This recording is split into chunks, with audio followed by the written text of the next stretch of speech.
Ka rënë dukshëm numri I pacientëve pas helmimit nga uji në Gostivar. Sipas drejtorit të spitalit, në 24 orët e fundit janë paraqitur rreth 110 pacient, ndërsa ka edhe nga ata që vijnë për të vazhduar kontrollet. Për 24 orën e fundit kemi rënje drastike të numrit të pacientëve.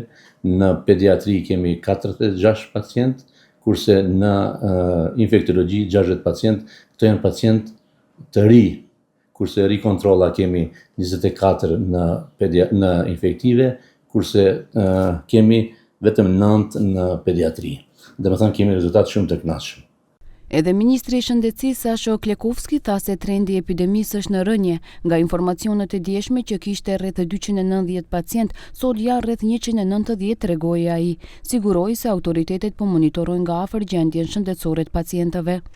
Пациенти ние продължуваме со поддршка на сите епидемиолошки активности необходни да се утврди хронологијата на настаните за, како што говорам неколку пати, престанат ваквите инциденти во Гостивар. Значи ова не е прв случај, сакаме да биде последен ваков случај, да покажеме дека можеме да функционираме соодветно. Klekovski kërkoi që të mos ketë përfitues nga epidemia, duke u bërë thirrje mjekëve që nuk janë epidemiolog ose specialistë të sëmundjeve infektive të mos japin këshilla dhe opinione të ndryshme për situatën. Sipas tij nuk ka virus që nuk mund të zbulohet, por më e rëndësishmja është që të ndiqen rekomandimet dhe uji të mos konsumohet ende.